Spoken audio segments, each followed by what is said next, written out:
people's obsession with crime fiction, you might arrive at an answer today. For our next session on Whodunnit, Rise of Crime Fiction, we have with us the godfather of Nordic New York fiction, Kjell Dahl from Norway, Hallgrimur, Helgason, the renowned author from Iceland who gave us the unforgettable Woman at 1000 Degrees, and other bestsellers, and Vish Dhamija from London, who is also known as the master of crime and courtroom drama in India. They will be in conversation with Ravi Subramanian, who is described by the Wall Street Journal as the John Grisham of banking. A big round of applause for all. Let the session begin.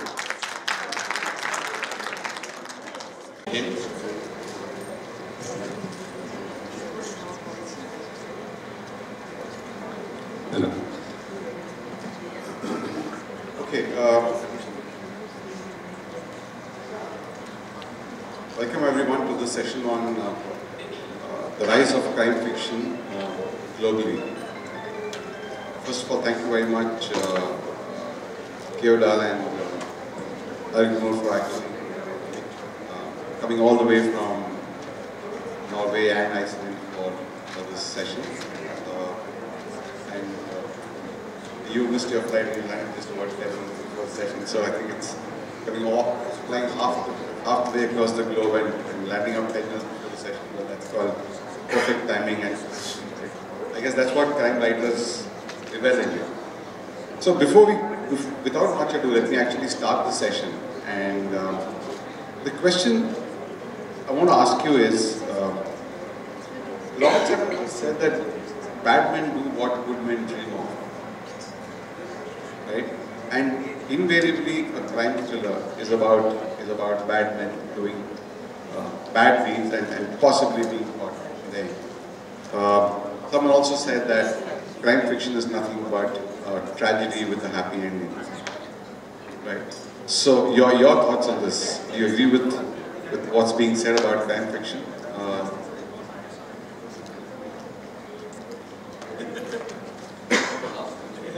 Thank you. Yes, it's not always a happy ending. No, but sometimes you can call it a tragedy. I think it also has to do with what people. I mean, crime fiction is also about society and why people do things, why they make choices that are not reversible, like killing, and what kind of society is that produces that kind of actions, right?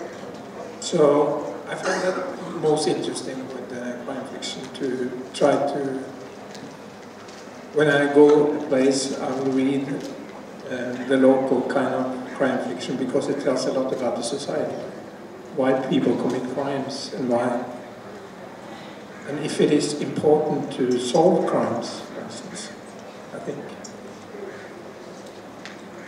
I guess you're right, but I heard it years ago. Someone explained to me that when a dog bites a man, it's not news.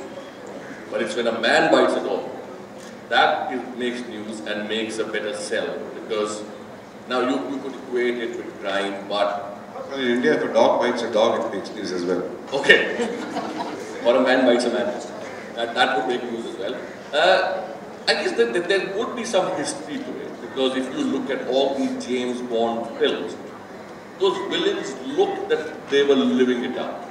So I guess it is in every, I'm loosely using it as guy, but it's a fantasy for a lot of people to live that high life of what is shown as a Bond villain, or even when you look at old Hindi films, Rahman, if you remember the star, or Jeevan or Amjad Khan, they used to live it up in style, where Mr. Bachchan was just chasing one girl. This guy had everything you could dream of. So some fascination without actually getting into the actual crime of things. I guess that's what attracts people to read about crime. Now, some of them have a good ending if you look at it from the investigator's perspective. But if your protagonist is the villain, when I use villain, so in some of my books, I let the villain get away, because sometimes it's justified. And sometimes it just makes a good story. Yeah, it makes a good story, and it also gives you an opportunity to write a sequel. Yes. Definitely. I haven't written a Just sequel. opportunist in you, Vish, actually lets the villain get away. That's the businessman in me and you're talking, I guess, more than... Yes, I agree with him. Those villains are really fascinating, both for the writer and I guess for the reader as well. And in one of my books, I wrote like a crime novel, Inside Out, because I'm concentrating on the villain who did the deed, who was actually a professional murderer for the Croatian mafia in New York. And he had killed like 66 people. So this was a really bad guy, and I'm writing a novel about him, how he becomes a good person, if it's possible for a bad guy to become a good person. So he's on the run from the police, and he ends up in Iceland, the most peaceful country in the world, where there practically is no crime at all, except in books, you know. And there he ends up. And, except that the fifth largest crime in financial services history of mankind happened in Iceland. Oh, you know about that? That the news has traveled all the way to India. That's true. We are a bankster nation after the crash of 2008, and nobody got hurt, nobody was murdered in that crash. So, but definitely committed suicide after that. For those who don't know, Iceland was where the 2008 financial crisis started. Yeah, and some say that we are the only country who put banksters in jail, and that is true. Many of them went to jail. The maximum sentence was 6 years. So most of them are out again, and they totally believe that they were innocent and didn't commit any crime. So they're reckless. Okay, now moving on, I've got probably these questions to you, Hallgrimur. And that's that why do we as a society, as a nation, or as global society, find stories about crime so appealing? You know, compared to the classics of the past, you know, nobody really reads them anymore. It's largely the stories about crime, about murder, about blood, about war, about criminals, which people find interesting these days. And more so globally than in India, and I'll come to that to you, Vish, separately.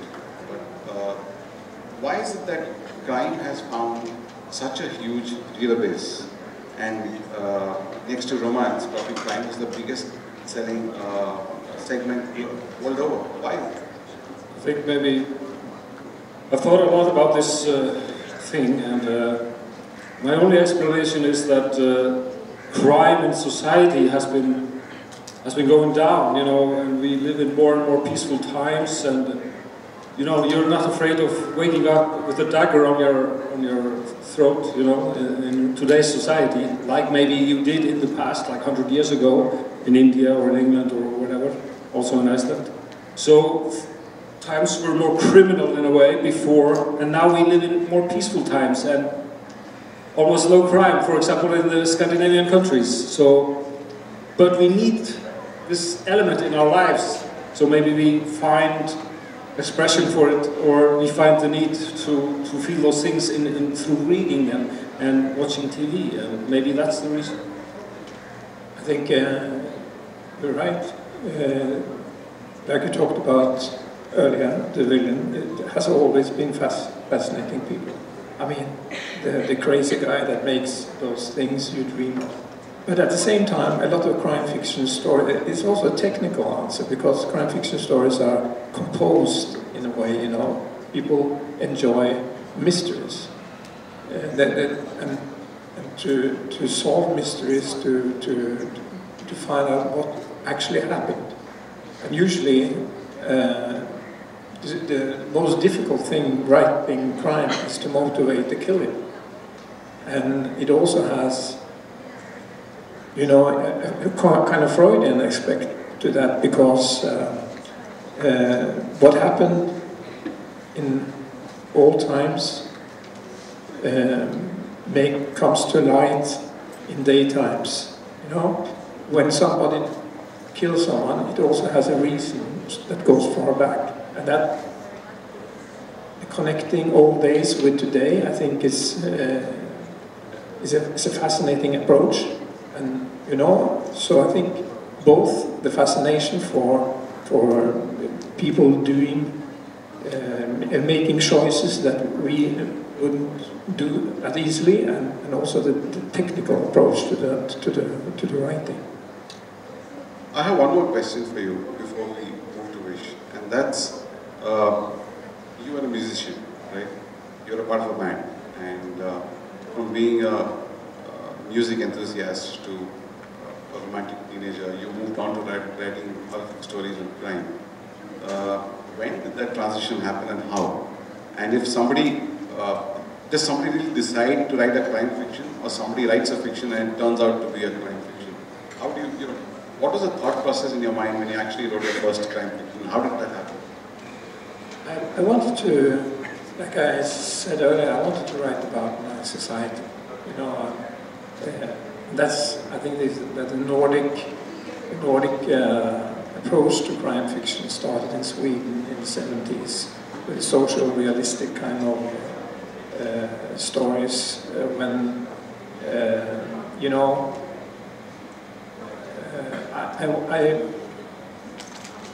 I've always been interested in economics. So my first book is about fraud. So I wanted to write a story about greed and to state that universe. I use the killing, you know, because when someone is killed, you want to know why, and then you can resolve all these people that are greedy and make live in a not so moral way, and that's what I wanted to write about. The first book was called Lethal Investments. Okay, and Vish, coming to you, crime fiction world over is, as we discussed, a big segment, right? And it's a large market. But in India, unfortunately, it's not yet the largest segment. In fact, crime fiction is a lot more evolved globally, where you have fine segments within crime in terms of legal crime, mafia crime, etc. etc. There are a lot of segments, medical crime. Whereas in India, you don't find such segmentation. Crime fiction is just brushed. In crime fiction, stroke, thriller, that's it. So, what do you think is the difference in India? Why is it that crime fiction hasn't really seen that upsurge in a country like India, where readers are growing by the day? Yeah, it's quite surprising, though there has been a rise. So your point is, I think it would be both of fifth, right? Romance would be out, romance stroke erotica would be outselling every other genre. There is this segment called mythology here, which is huge, which is kind of absent in most of the other countries, I would say. It's there, but it's marginal there. There is another segment here, which is like a slice of life. I wouldn't really call it romance. So you go to college, you do the 3 Idiot stuff. No, my question is more about why is thriller not really... I think it started very late. If you look at the advent, the Indian writers kind of started late. And it started with romance and mythology. And you didn't have so many crime authors till actually you arrived on the scene and others arrived on the scene. And then we also like, okay, let's jump the wagon and write a crime thriller. It's arrived late. I think I don't know if somebody has a published data.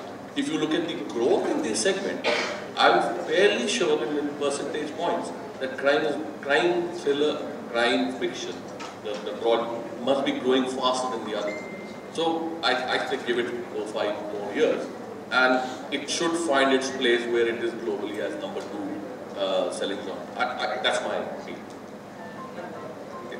And Hallgrimur, you've been accused of being a reluctant crime writer. Like you don't particularly fit into the same genre that these two gentlemen there fit in. You have what, 2 books written which would probably be crime thrillers? Well, maybe only one that only you can characterize as a thriller in the genre. But this is the Hitman's Guide to Housekeeping. The Hitman's Guide to Housekeeping. Okay. And in Icelandic it's called 10 Tips on How to Stop Killing People and Start Doing the Dishes. So that's an interesting comparison. Maybe we would like to know more about what's the comparison between... That's a story about this Croatian hitman that comes to Iceland and how he sort of learns how to stop killing people and start living a normal life. But yes, I've written 10 novels, and but in the past two novels I have had a weapon for in Woman at 1,000 Degrees. It's a story about an old lady living in a garage, but she keeps an old German hand grenade by her bed. That's her souvenir from World War II.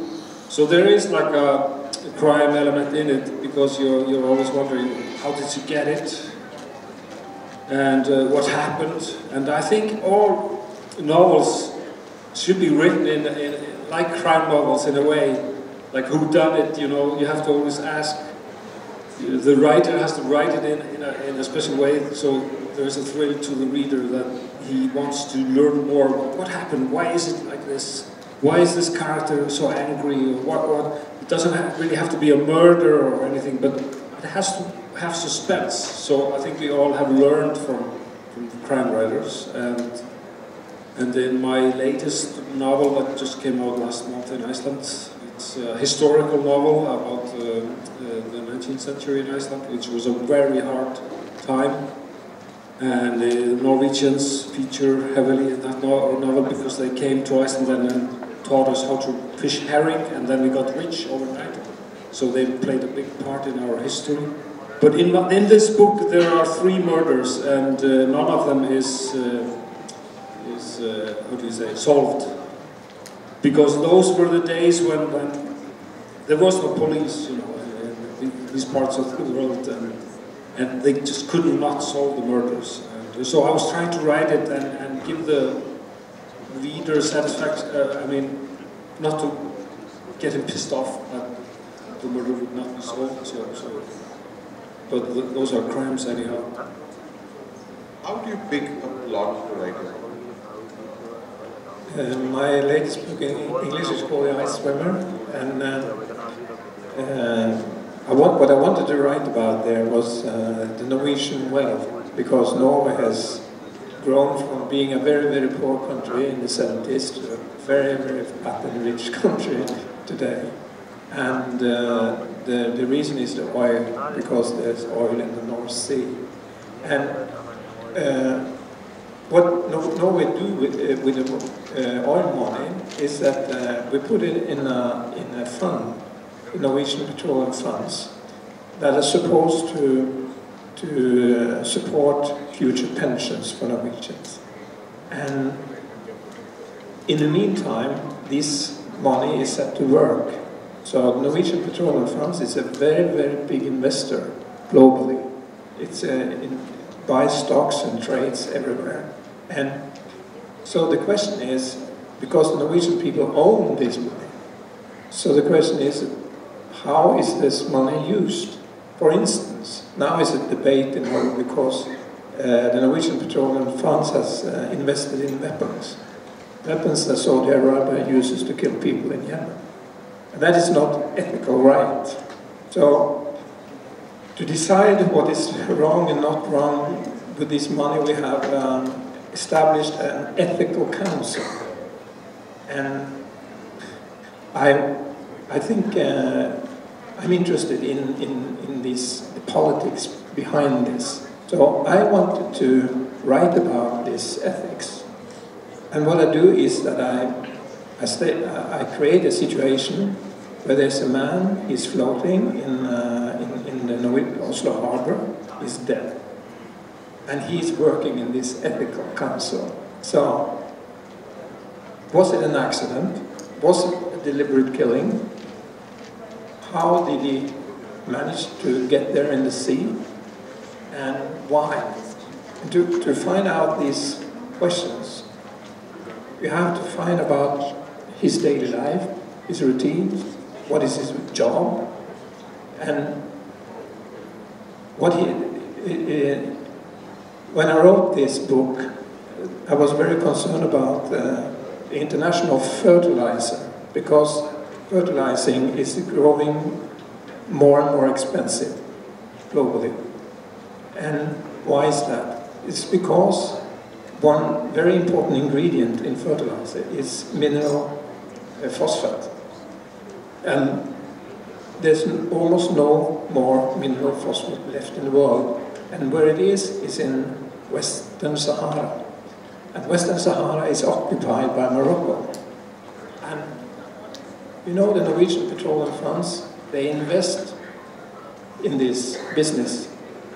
Should they do that? Should they support, you know, an occupation? And that's what I want to write about, but I camouflage it in the story about this guy that is floating in the water, and we have to find out all these questions by. So that's how to plot it. That's interesting. Vish, what about you? You actually are the father of legal thrillers in this country, right? Somewhere along the way you kind of got into legal thrillers and then it became your forte.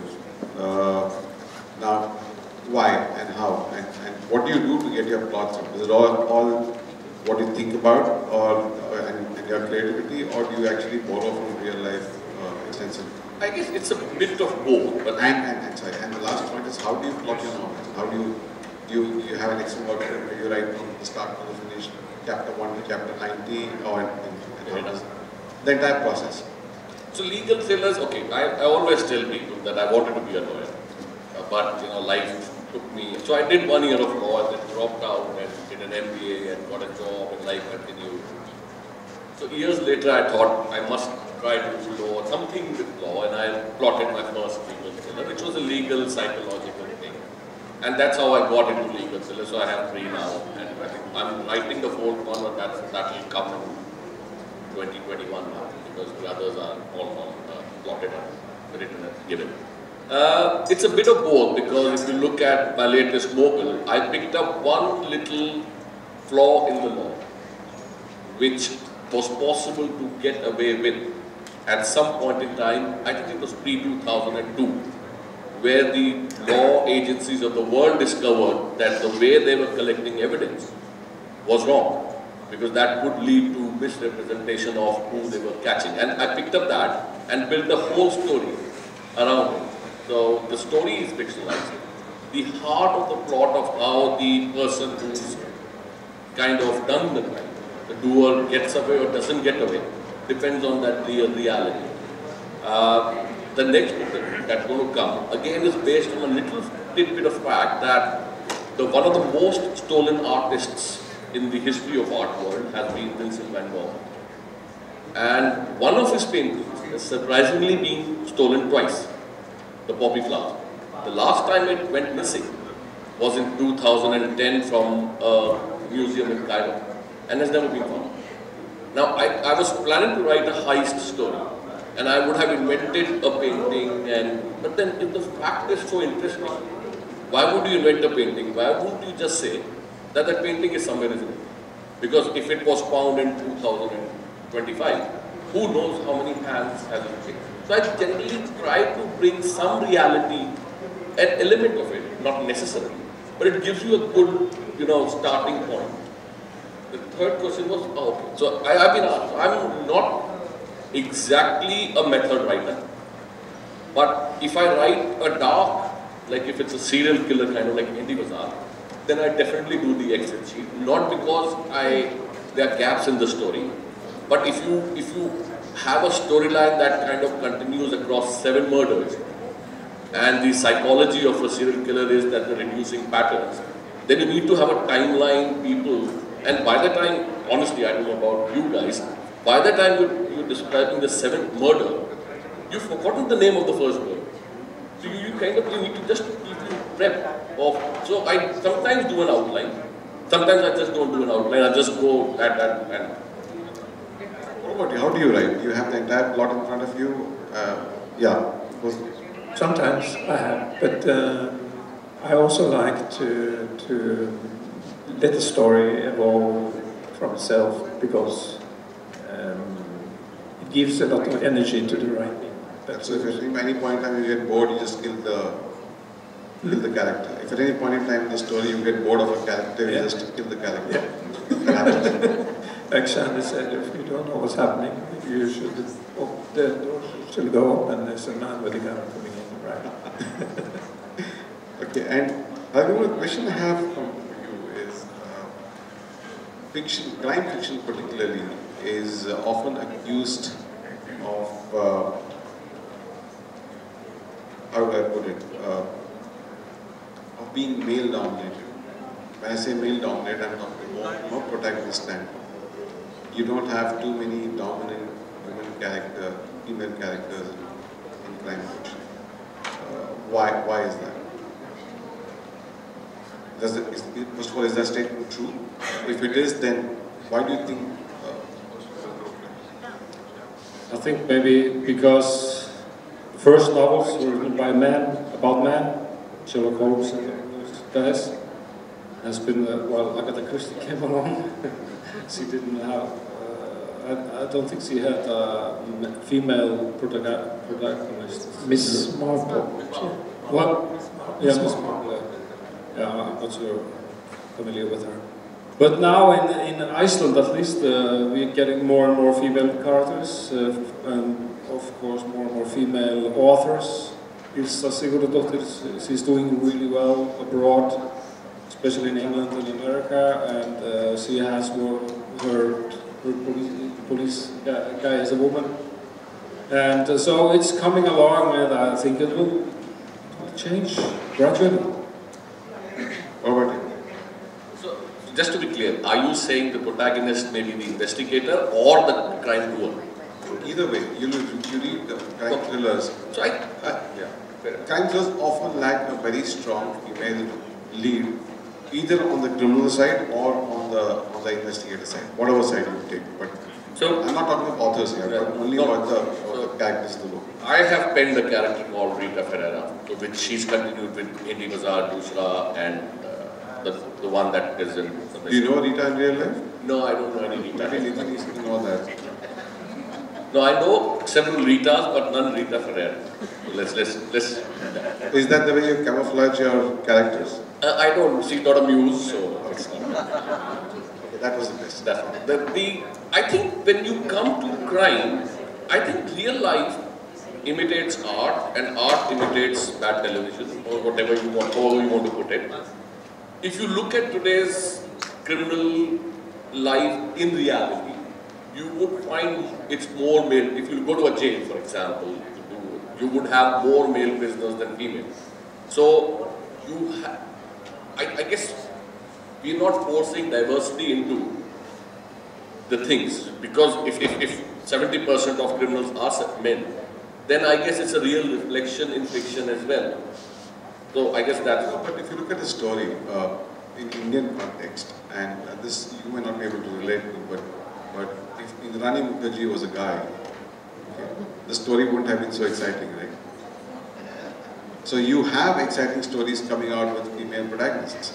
So it's possible to write a crime thriller with a female lead, but is it because... No, it's right, but the numbers would still be short. So my next one has a female criminal.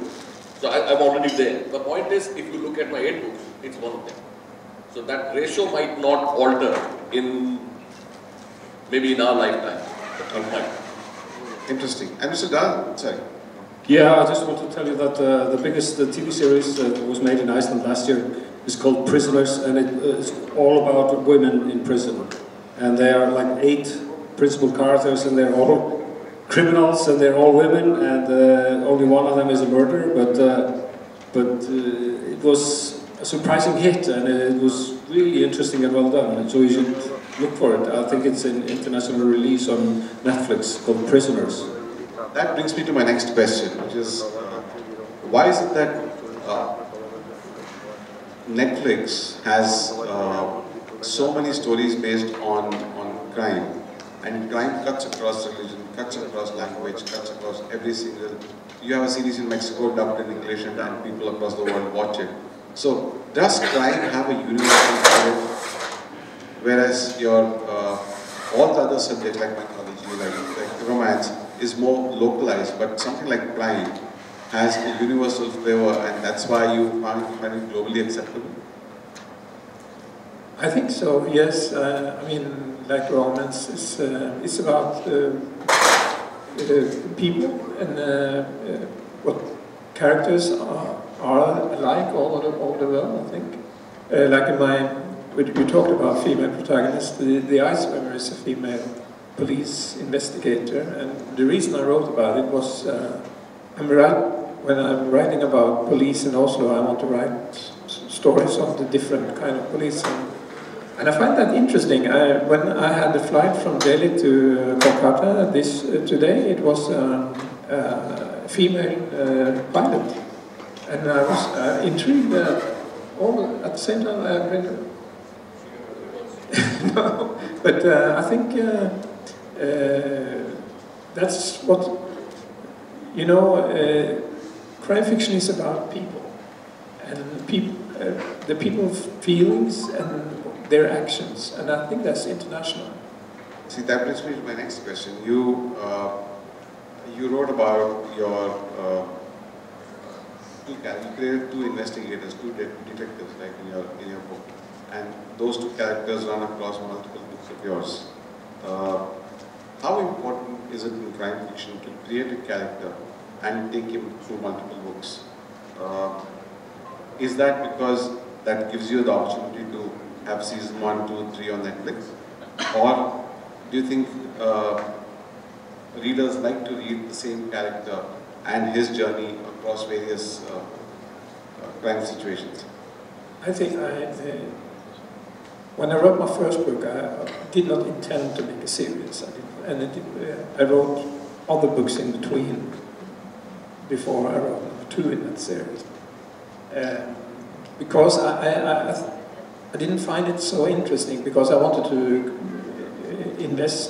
to explore new characters.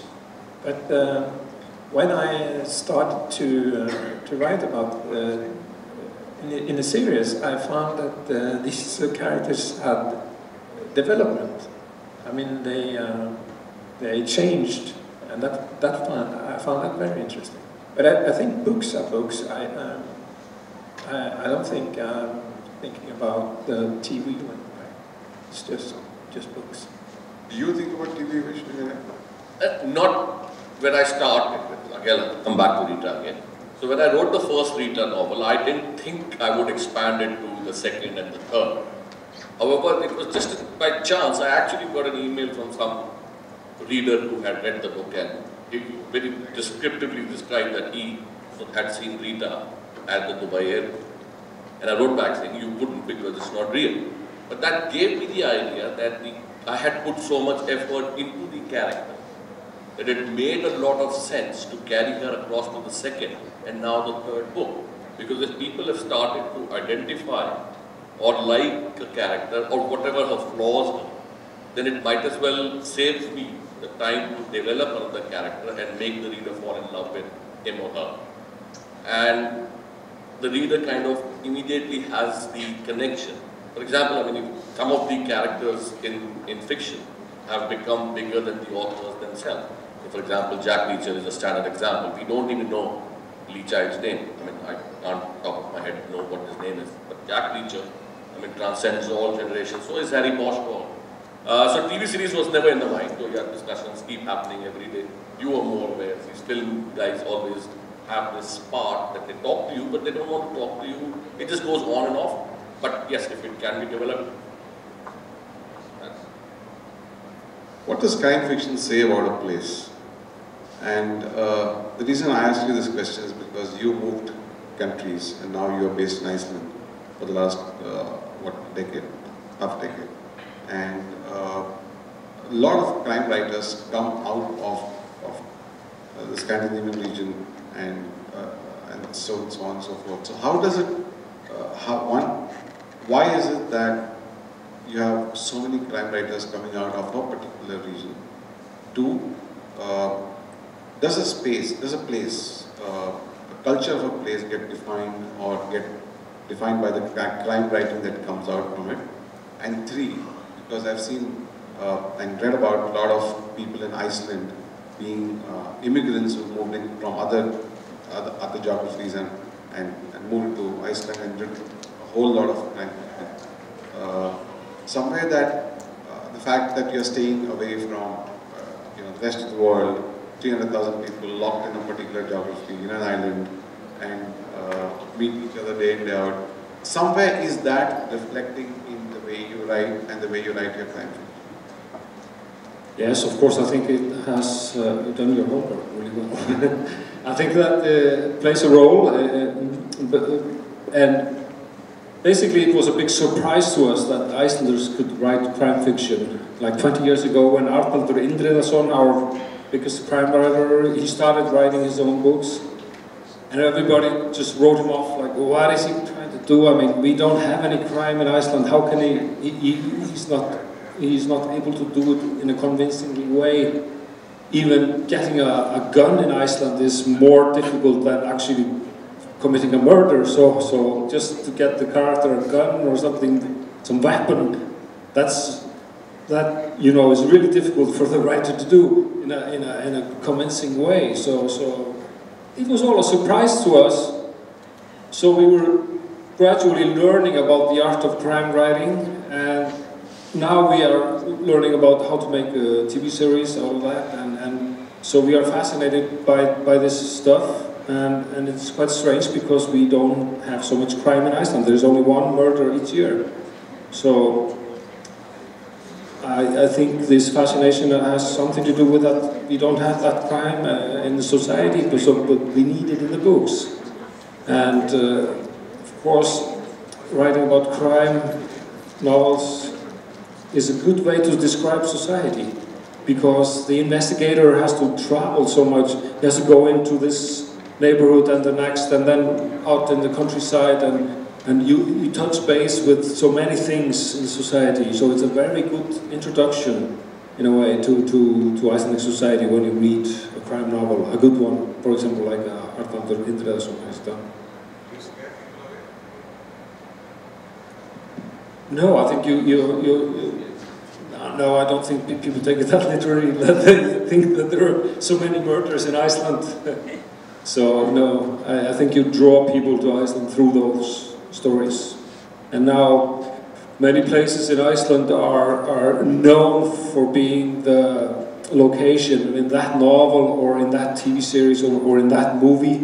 But there have been complaints from people who maybe own a summer house in a small fjord west, a fjord that has very few inhabitants.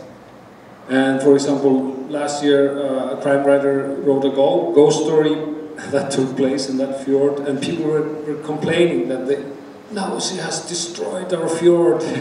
Now everybody thinks our fjord is spooked and full of ghosts, and would you please stop writing those crime novels about our neighborhood? Would you ever write?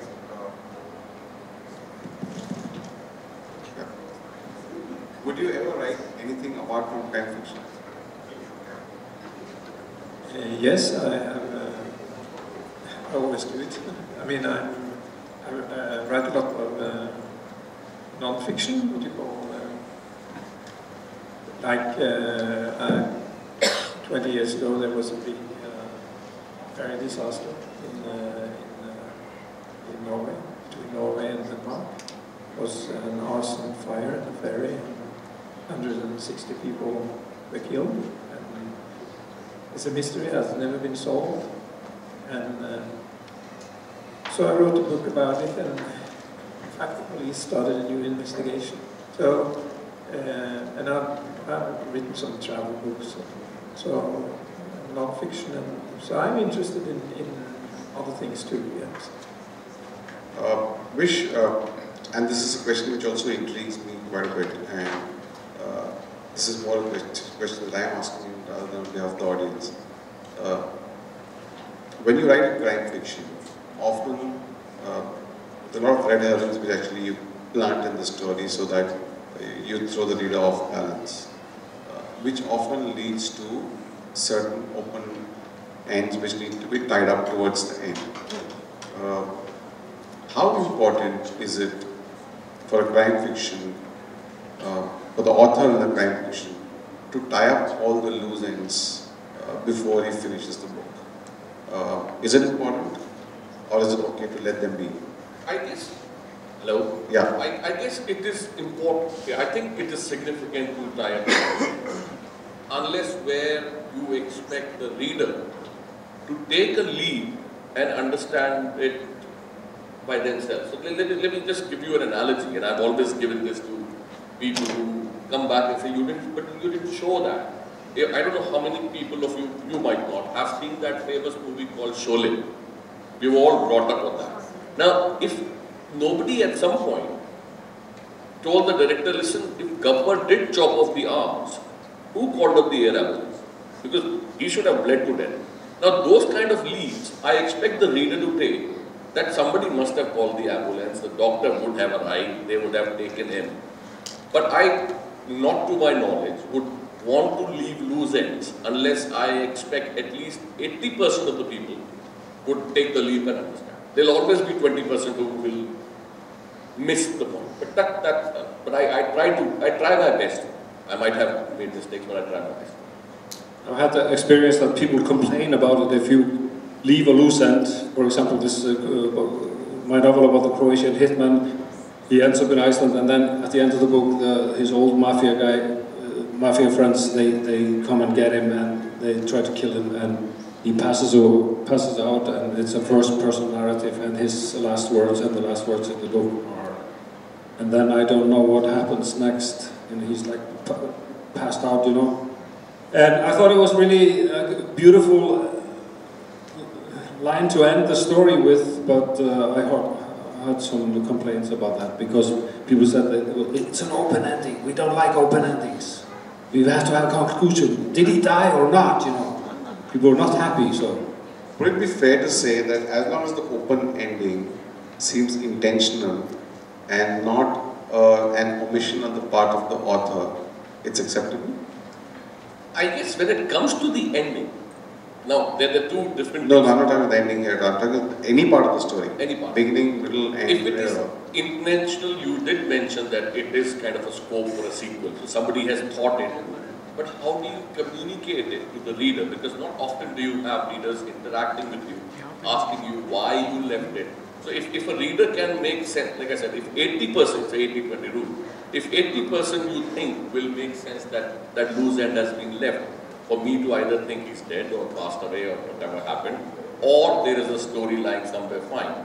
But if you think that 80% of the people would not follow it, then you need to somehow give at least a descriptive of what happened.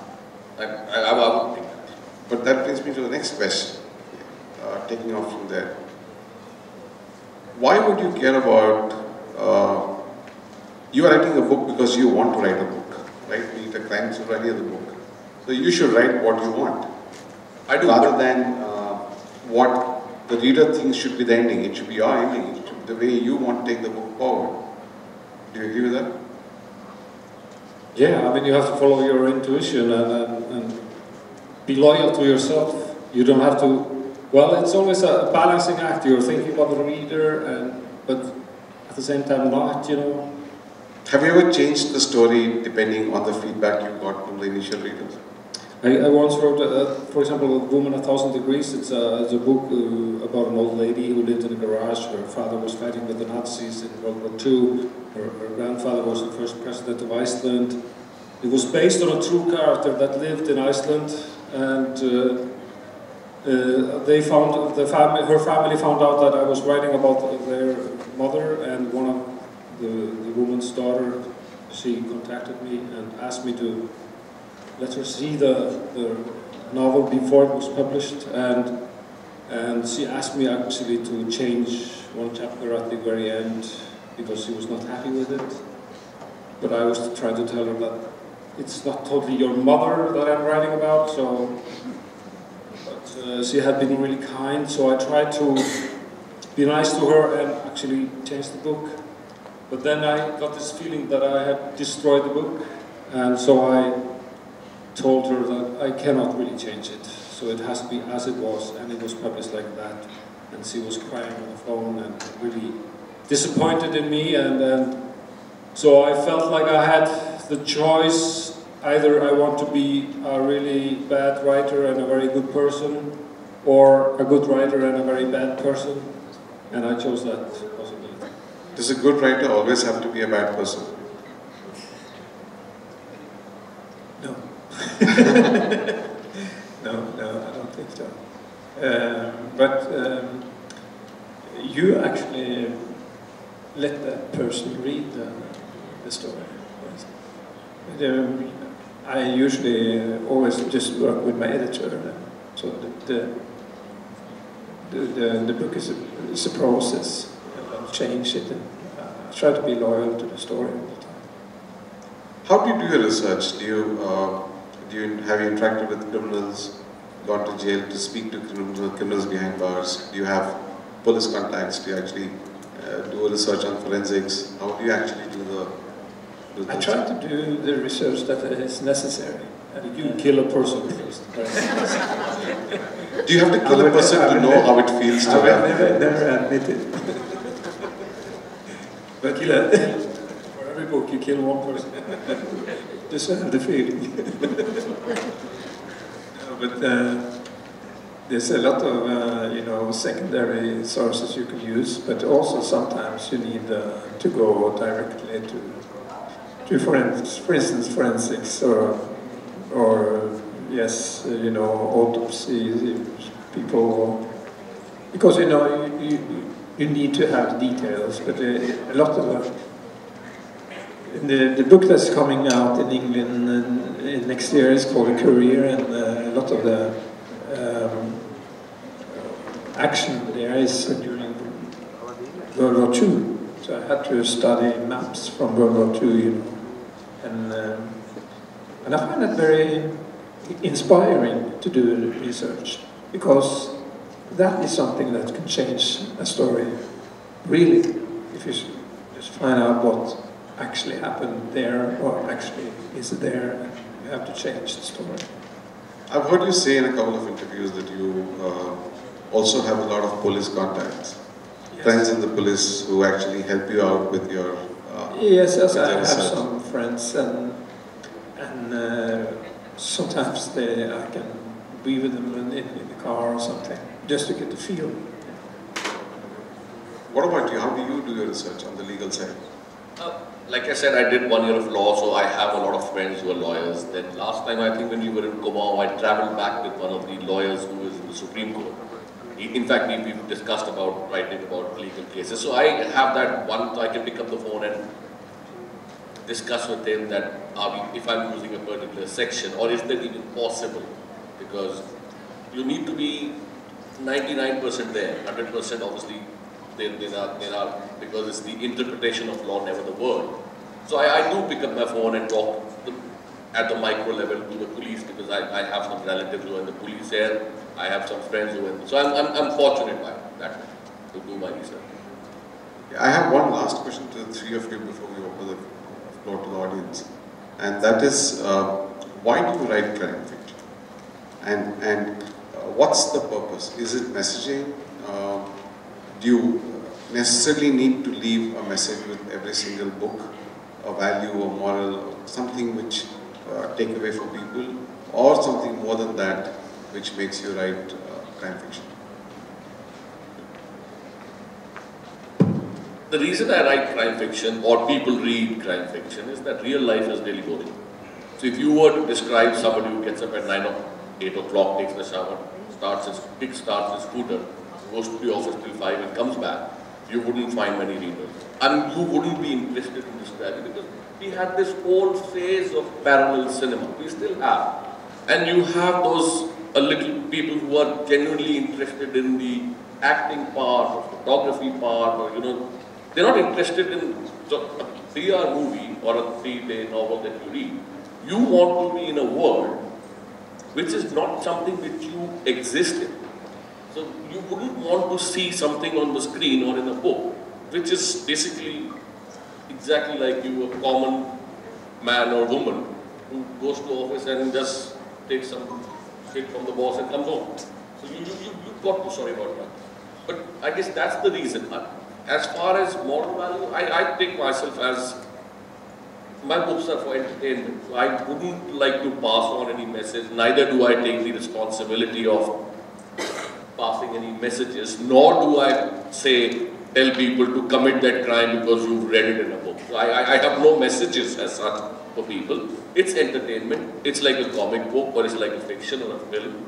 Enjoy it, finish your book, buy more of my books, and then that's about it all. I can't see a moral dilemma for myself trying to explain why people should, read, because I give you a lesson at the end of it. You'll get caught if you do crime, sometimes you will get away. It's a risk you take. Do you think crime writers are out to change the world, or can they change the world? I think both questions are very difficult. First of all, why do I write crime fiction? I'm not sure. I think it's. I view myself as a writer, and I try to write stories that are entertaining and that I would want to read myself. I think that's. It happens to be crime fiction very often. No, I don't think. I don't think books can change.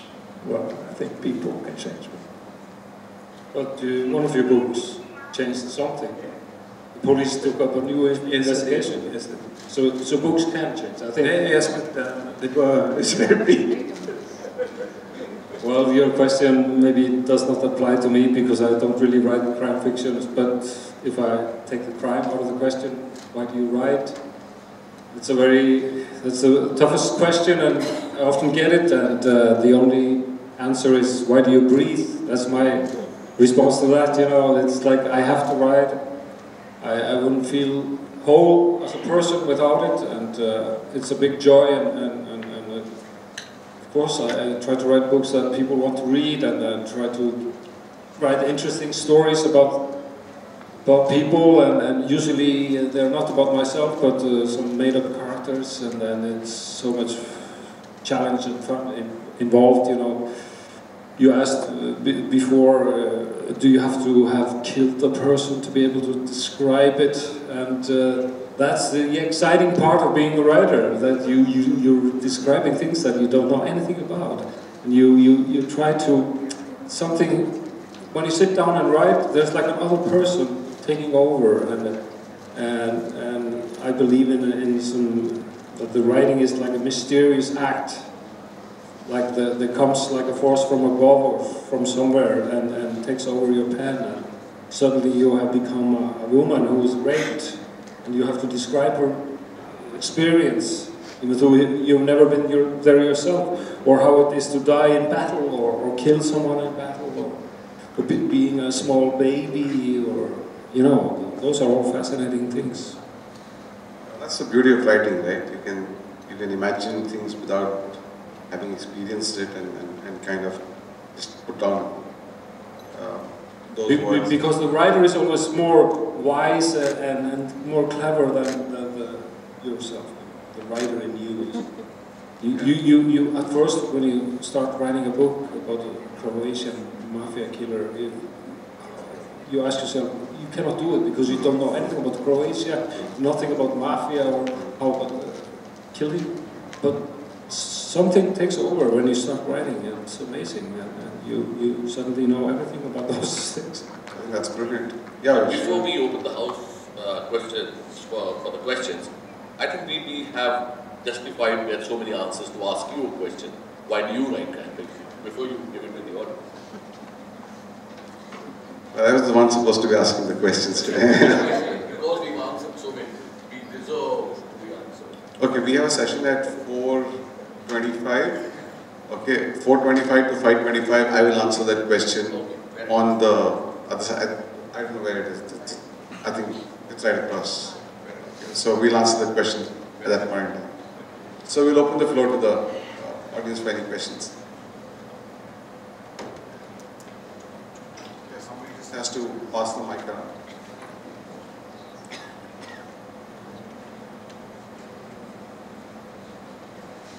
Please keep it short. Just address your question to a individual. And the name of this session, as you put it, was Rise of Crime Fiction. I don't know why you used the word rise, because you have writers like Agatha Christie and Arthur Conan Doyle, And that was something which was world famous and world popular, and compared to that level of, raging popularity nowadays, people don't read that much also. It's not that popular. So why would you say rise? Who is this particularly? Anyone? Okay, we call it rise just of... to everybody. No, we call it rise of crime fiction only because if you look at crime fiction, the names that you took were decades back, right? And if you look at the current scenario, while globally crime fiction has really gone up and it probably competes for the #1 slot in terms of readership, in India it's still not a very, very big segment. It still is the third or the fourth most popular segment. So that's the reason why we wanted to talk about why is it that crime fiction is so popular globally and it's not so much in India at this point in time, even though it's kind of coming up the curve with lots of writers writing about crime. I guess that answers your question.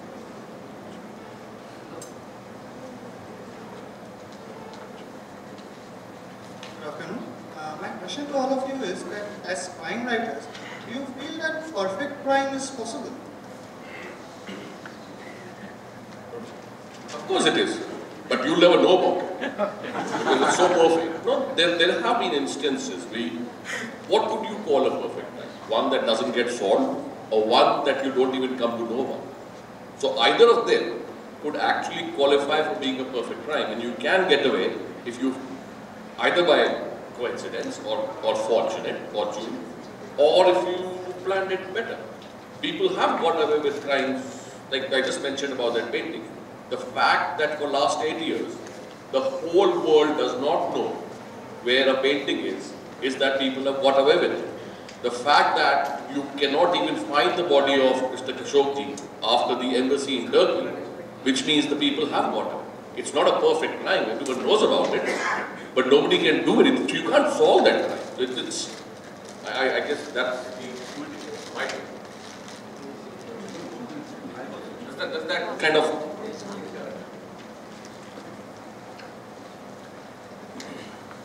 My question is basically to Sir Kjell. So you said that what makes crime fiction more interesting is the mystery embedded in it. And since like all the crime fictions have mystery embedded in it, what makes a crime fiction a bestseller crime fiction? Okay, I might have said it in the spur of the moment, but all crime fictions doesn't have mystery attached to it. So there is this distinction we were speaking about, I forget which is which. So there is the suspense, mystery and thriller. So there are actually 3 different segments. And I'm sure you can check it up on Google, even if I say it wrong and don't quote me. One is about where it is an actual whodunit, and I think that's the mystery part of it. The suspense part of it is that you know what is happening, but the protagonist doesn't know what's happening. So that is the suspense of you wanting to know how will the protagonist come across this, or will he be murdered. So, and then you have the thriller, where the crime has been committed. It could be a full chase, it could be a full... It's not about a whodunit. You know who's stolen the painting, you know who's killed it. But how does the police chase that? The thrill is, every page you are either siding with the investigator, and it gives you a thrill when the investigator gets close, or you're siding with the protagonist for whatever reason, and you want him or her to escape. And that thrill will keep you there till the end. Does that make sense? No, then there was a question. I said also, I like mysteries. And I think that's one of the reasons I write. Like Hallgrimur said, the writer in you are more clever than yourself. But some of my fascination for crime fiction is that I just love mysteries.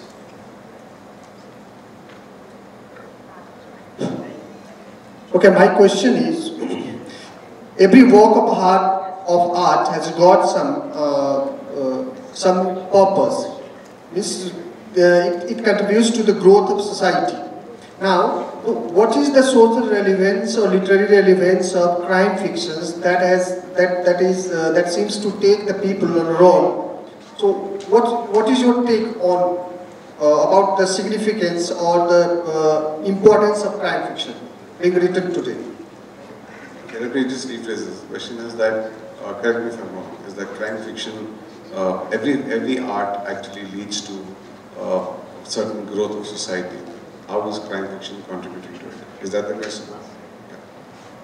The most important thing about crime writing today is that it keeps people reading, because reading is on decline, I think, with social media on the rise, and we are all afraid that the book is dying, but even though it's not dying, and it will never die, because it's been there for 10,000 of years, and we know it, it's the best art form, and it will survive everything. So, but crime fiction has this element of suspense, and like he was describing, that keeps you glued to the pages, and it has that page-turning element that every good book has to have. And this is, of course, just wonderful that people get immersed in good stories and keep on reading. Because our culture says, do good, think good. But by reading crime fictions, it exerts some pernicious effect or impact on mind.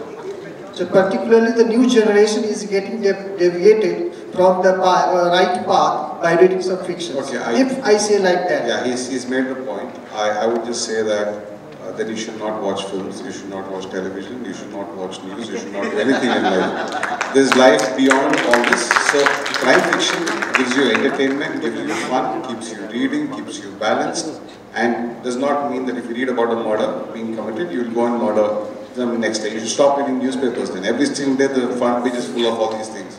So I think your question is genuinely not relevant in terms of the crime fiction scenario. Crime fiction is there to entertain, and it entertains everyone and keeps you reading. Yeah, let's go to the next question. Hi. Today in this session we have come across two different ideologies. One that Mr. Hallgrimur would say that in Iceland there is very less crime. So probably a crime fiction written in Iceland is not based out of a crime that is happening in Iceland. Now my question is to you, Vish. Today in India, crime is rising. So do you find, do you say that it is society that is bringing up a lot of crime fictions? Okay, one is there could be a debate whether crime is rising or the reporting of crime is rising. Are we saying less crime is getting solved?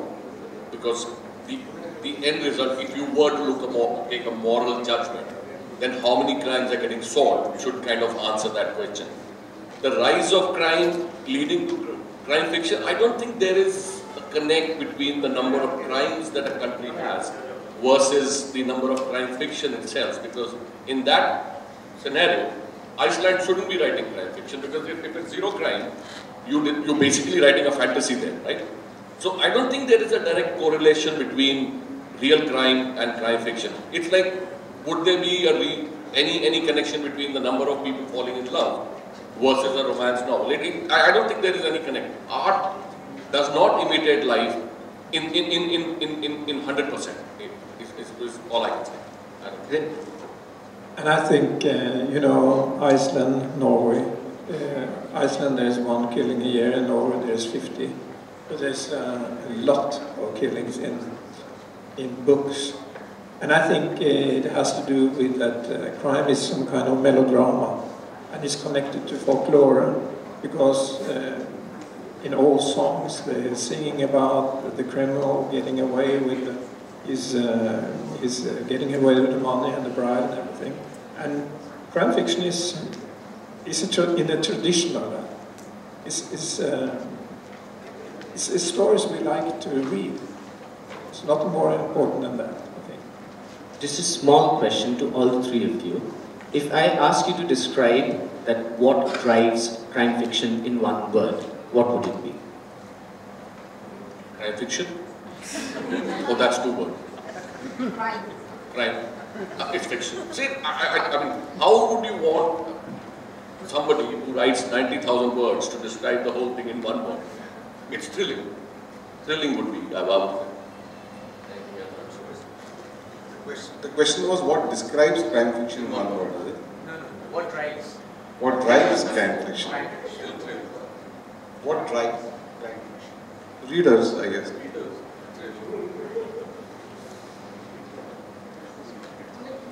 Yeah, any more questions? There's one here.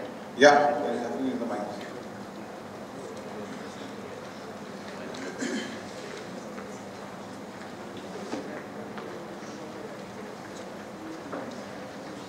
Do you enjoy your books being turned into films? Sometimes it's as good as you have written it, or you get a little disappointed? Do you like the idea of it being turned into a film? In my case, I had 2 of my books have been filmed. The first one was really good and successful, and meant a lot to me in my career. It was my breakthrough moment when this book was made into a film, because after that I got translated abroad, because the film was kind of successful abroad. This was One-on-One Reykjavik,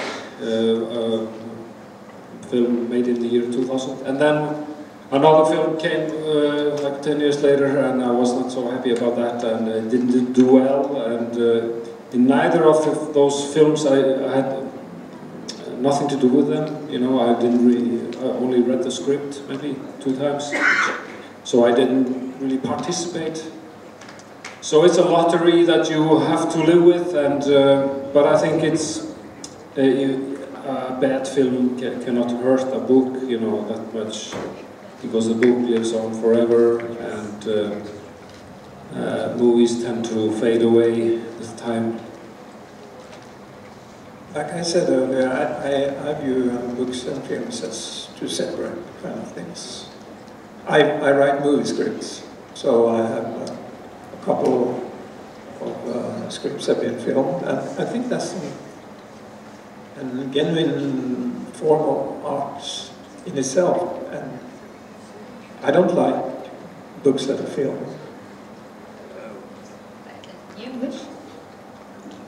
Well, to me, you're talking in future tense. So I totally agree that a bad film can't ruin a book in retrospect, but a good film can actually take you leaps and bounds ahead. No, but a bad film, once you've seen that film, then you say, I don't think the book is worth reading. You know, it does harm the book. So you're talking about general. Yeah. Well, then, I think it a lot depends on, and we were having this discussion back in the other forum, a lot depends on the screenplay. It's the book has a story at heart. Every movie director needs a story. But I think a lot depends on how the screenplay is written and how the direction happens and who acts in it. You don't have a say in the matter at all. Pardon? You don't have a say in the matter at all. Like I said, you're talking to me in future tense. I don't know, because none of this has been converted into film. So I can't give you, if Shah Rukh Khan wants a book, one of my books, I don't think he's going to ask me what I want. I'll just say, yes sir, take it and let's talk about it. So, for example, if you look at Jack Reacher, Lee Child I just mentioned, one of the most successful franchise he has. Jack Reacher is 6 feet 5 inches. Tom Cruise decided to do the role. He's 5 feet 6 inches. Do you think Lee Child went to Tom Cruise and said you can't do the role? I don't think that. I think you look at the commercial part of it, and one side would lead the other, and I don't think you have to be Salim Javed as a storyteller to tell people you can't do this, or Gulzar. Others, I guess, depends on where you are in life. You would kind of take what it happens. So writing crime thrillers is a good profession to be in? You can make a living from it? I don't make a living out of it. It's a passion. I don't want it So to you do some other work, and this is... Yes. Yes, ma'am. Not a full-time. But about films and books, and I only once tried to get involved with, it was the first film that was made after a book of mine, because I thought they had hired an actor that looked too good. In my mind, the character was kind of ugly, and I complained about it to the director and said, well, he's too handsome, this actor, he cannot be the lead.